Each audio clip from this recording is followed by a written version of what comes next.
So in the last module, we talked about how we could take this signal that was acquired from an MR scanner and create an image.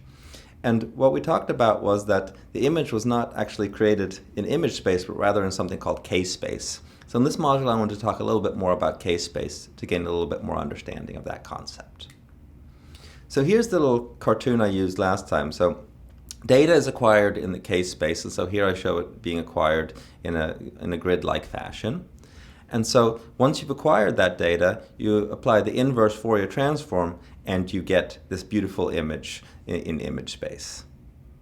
So it's important to note that there's not a one-to-one relationship between image space and K-space. So we don't have there's a single measurement in K-space that gives you all the information about a single voxel of the brain. But rather what happens is that all the points in K-space contain a little information about every voxel.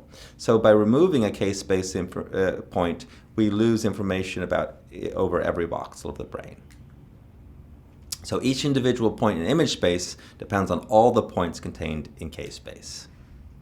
So to illustrate the meaning of each K-space points, I like to think about this in one dimension. So let's say that you make three sinusoidal curves as follows. These are three sinusoidal curves with different frequencies. And let's say that we take the linear combination of them. So we take the top sinusoidal curve and we multiply that by 0.5. We take the second one and we multiply it by 2, and we take the third one and we multiply it by 1. And then we add these curves up, and then we get the following curve. So this is a linear combination of three sinusoids. So if I asked you what three sinusoidal functions went into making this curve, by looking at it, it might be hard to tell. However, by taking the Fourier transform of this time series, we get the following information. We get three different spikes in the frequency domain. And so basically the frequency domain, the x-axis here is frequency, which is 1 over the periodicity. So if we have a sinusoid with a long period, we're going to get a spike in the low frequency portions. So this first spike to the absolute left here, the low one, which has the magnitude of 0.5, represents this curve with a high periodicity, the top one here. And the 0.5 represents its relative contribution to the signal. The second peak we have represents the middle curve, and its amplitude is 2. And the last one, which is the most high frequency, is the one that oscillates the most, and that has a peak of 1.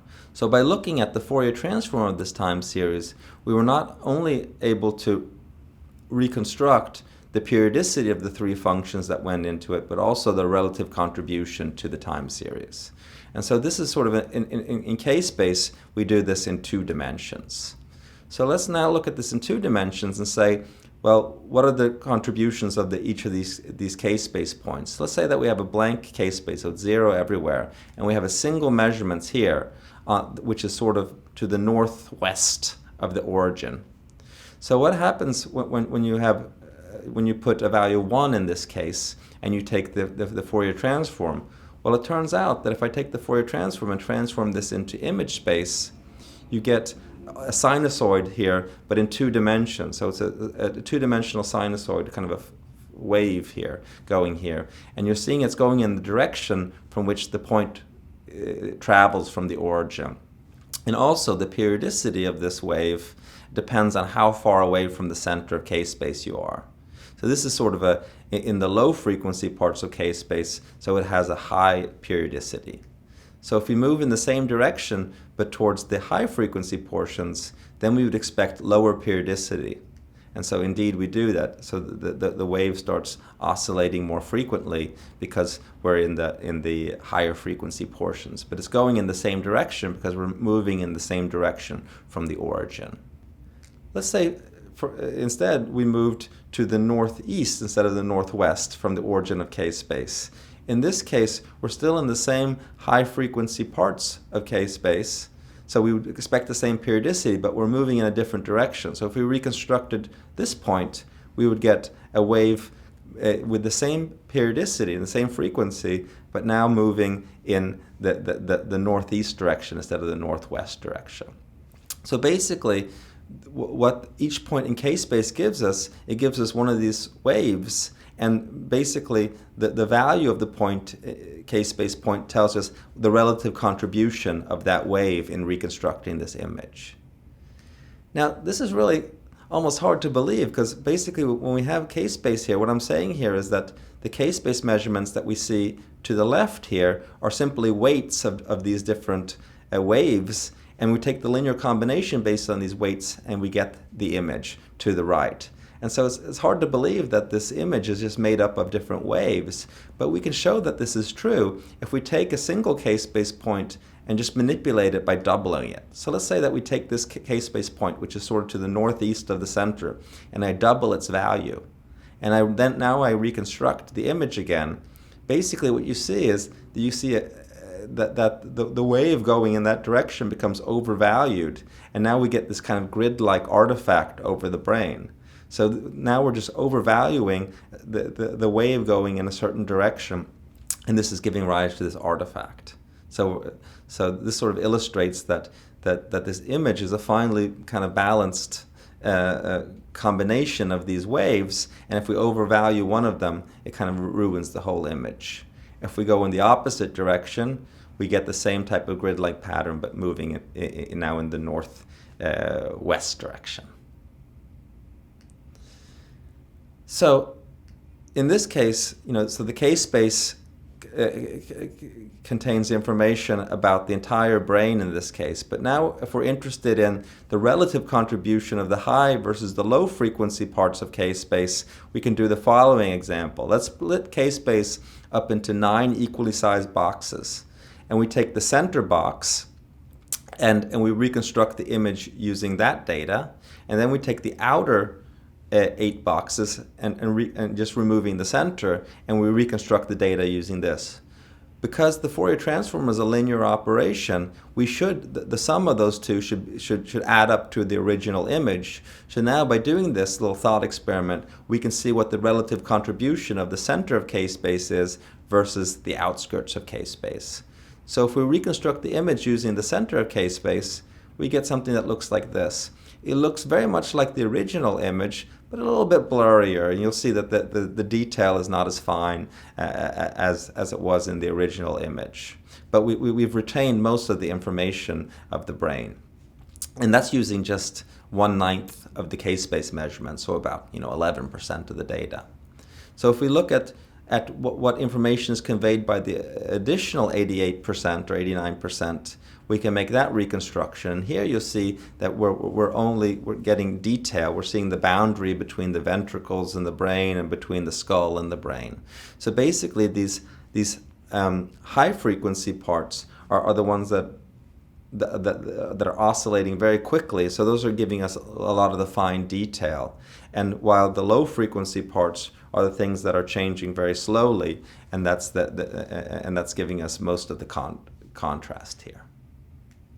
So in general, if we use this as an illustration, we can see that the low spatial frequency of K-space represent parts of the object that are changed in a spatially slow manner. This is contrast. In contrast, high spatial frequencies represent small structures whose size is on the order of the voxel size. So these are usually tissue boundaries and things like that. So if you want to make out fine spatial resolution and you want to make out the difference between gray and white matter, you need a lot of these high spatial frequencies. If you're just interested in contrast, you primarily need the center of K-space. So again, the farther out, the more we sample in K-space, the more detail we get. And so this goes back to spatial resolution. So if we want to acquire a 32 by 32 image, we need to sample about 1,024 points in K-space. If we do that, we're primarily using kind of these slowly varying waves, and we're getting this sort of not much detail. We're getting very little detail about the brain. We're just kind of getting a blurry version of the brain. If instead we sample a 64 by K-space in a 64 by 64 grid, we have to make 4,096 different K-space measurements, and by doing this, we're now starting to incorporate some of the more high frequency parts of K-space, and this is giving us more spatial detail. So now we can start making out differences in the brain. If we go even higher to a 128 by 128 image, now we need to sample roughly 16,000 points in K-space. But by doing this, we're now getting a lot of high-frequency parts of K-space, and now we're able to make out a lot of detail, like, for example, the boundaries between gray and white matter and between CSF and whatnot. And so what we have here is a very high spatial resolution image of the brain, which gives us a lot of information and a lot of detail. Now, if we have our druthers, we would like these high resolution images, but the point is that in order to go from the 32 by 32 image to the 128 by 128 image, we had to make 16 times as many measurements. And so there's a cost in doing this because we have to make a lot more measurements of the brain, so it takes a lot longer for us to do this. So in general, there's sort of a trade-off between spatial and temporal resolution here, that we want to have adequate spatial resolution in order to make out what's going on in the brain, but we also want to acquire the images in a fairly rapid manner because we're going to need this when we do functional imaging, but we'll come back to this in coming modules. Okay, so this is the end of this module. Here we've talked about K-space and we talked about the information content in K-space, and so this sort of ends this set of 3 modules where we talked about image acquisition and reconstruction. And now we're going to move on and talk about some other topics. Okay, I'll see you in the next module. Bye.